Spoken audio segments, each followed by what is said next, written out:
Tom Gozlowski here with you on 104.5 The Team and 104.5theteam.com, joined by Andrew Williams as well. And joining us, he's a senior NBA writer for Crossover NBA. You can see his work on USA Today Sports, Awful Announcing. Joe Manganiello joins us. You can follow him on Twitter as well, at @ThatJoeMags. And Joe, Syracuse football, they're taking on the number one team in the country this week, the Clemson Tigers. It was 9-6 last year in the fourth quarter. Any chance the Orange can compete with Clemson this year? Well, even the most optimistic Syracuse fan is going to be a little bit skeptical about this week, and for good reason. I mean, Clemson, it's hard to find an area of the field that they're weak at. Everyone knows about their defense, but offensively, Deshaun Watson might be the best player in the country, and I think the really telling stat's going to be Watson can do it with his arms, but he can also do it with his legs, and Syracuse defense has been one of the most horrendous third down units in the country. And so I just have a feeling that if they get to third down, Clemson's going to get it every time. It's going to be interesting if this is even a game in the second half, and how many fans show up to the Dome, which has been a narrative all season long. Guys, it's just dismal times. The losing streak has been building up. We've known Syracuse is going to lose to FSU. They're going to probably lose to Clemson. And it's just a tough time right now for Orange fans. Not a lot of hope in sight. What's been the problem the last 2 years? Has it been Scott Schaefer? Has it been the injuries? Has it been still this adjustment to the ACC, or a combination of all of that? Probably a combination of all that. I actually really like Scott Schaefer. He's a great guy. You can tell he's really passionate about his job. And I don't like talking about job security that much. I mean, look, everybody knows the issue, right? They're on an epic losing skid. They're going to lose to Clemson. They're probably going to lose to NC State, which means they're taking an 8-game losing streak into BC. Which could be a 9-game losing streak to end the season. Nobody's going to think Schaefer's job is safe if that's the case. And, I think the problem has been all the injuries piling up. If you lose a quarterback 2 years in a row like Terrell Hunt, probably not going to win a lot of football games. Then you throw Eric Dungey on the field, and he's had some success. He's an athletic kid. I think the fans really like him, but it's hard to root for a guy when you don't know if he's going to start and finish a game. So they're probably going to go with Zach Mahoney, the walk-on this week. Tough break for him. That means his first 2 career starts are against one of the best teams in the country. Mm-hmm. So, I just think it's hard to score points when you don't have a steady situation at the signal caller position. And, we'll see how many points they can manage this week.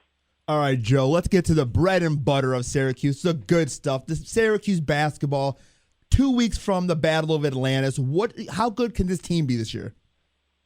I'm really excited about this group. I think it all starts with Michael Benege. I was there for the VTech game, hit the game-winning shot. He really came into his own in ACC play, was second on the team in effective field goal percentage behind Raheem Christmas.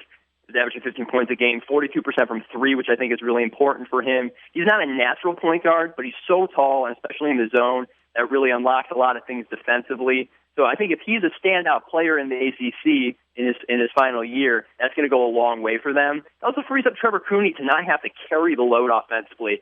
All Syracuse fans have a relationship with Cooney that's dysfunctional because he's an erratic shooter, but when he's on, he's one of the most fun players to watch in the country. I think if he can take a back seat as a secondary scorer, and this is a team that's going to shoot the ball. How long has it been since you could say Syracuse has an electric, elite offense? They're going to shoot 25 to 33s a game. Malachi Richardson's coming in a 6'6" sharp shooter on the wing. This is a team that's going to put points on the board, and if their defense can match them, I think they're going to be one of the better teams in the ACC. And we're going to see a guy this year that many Syracuse fans have been waiting for the last 4 years in Dajuan Coleman.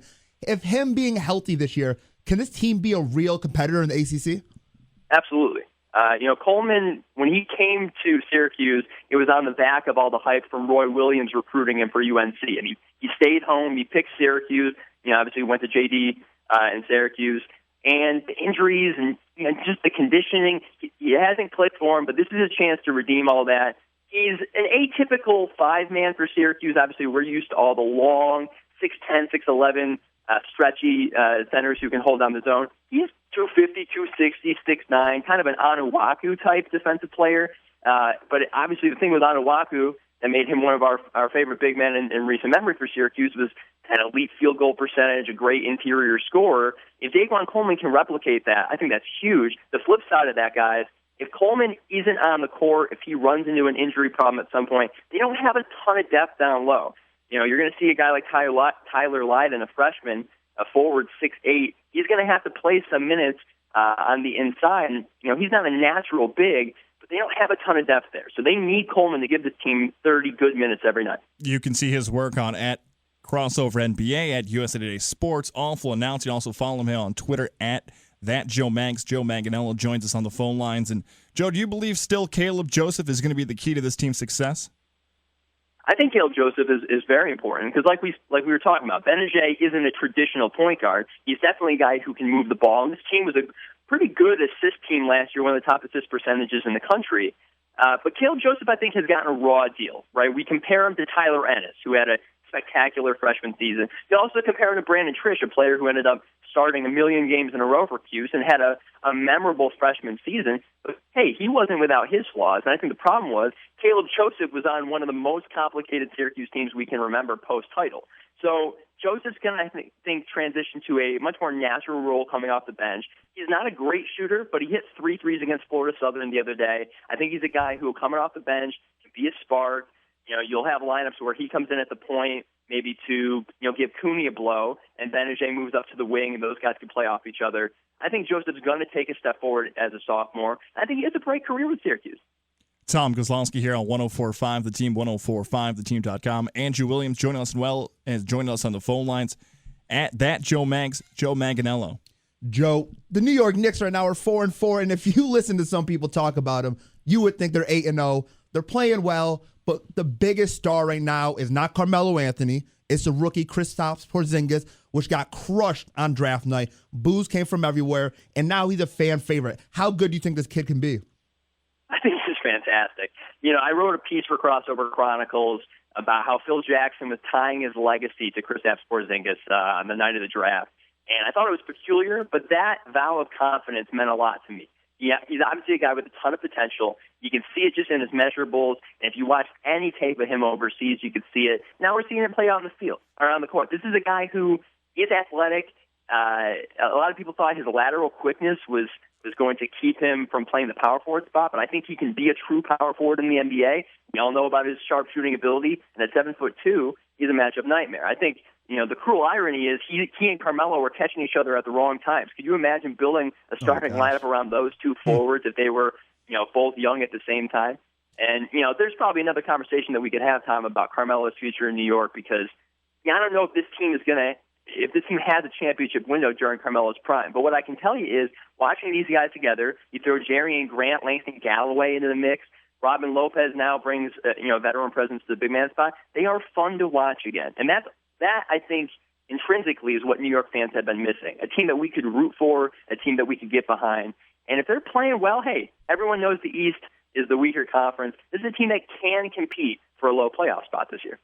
Then that was my next question. What do the Knicks have to do to become a playoff team? And you obviously think they can be one. Well, I think it starts with you hold on to Carmelo. There's speculation that if things go south particularly quickly, they would begin to shop Carmelo. And there would be a market for him, although it's a complicated thing to trade one of the most expensive players in the league.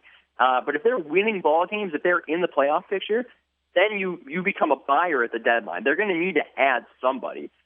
The problem right now is we don't know what this team really looks like. Aaron Aflalo obviously hasn't played yet. They've been imagining him next to Calderon in the backcourt. I think ultimately Grant should be starting, and you bring Calderon off the bench. So if you imagine Grant, Aflalo, you got Anthony, Porzingis, Robin Lopez, that's a pretty formidable starting lineup in the East. And they just need to rack up the wins. If they're in that 6, 7, 8 seed battle late in the year, then they're going to go for it. And if Carmelo is healthy, he's one of the best players in the East, and that goes a long way.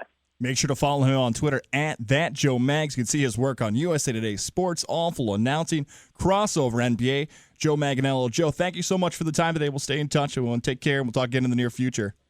Tom, Andrew, thank you.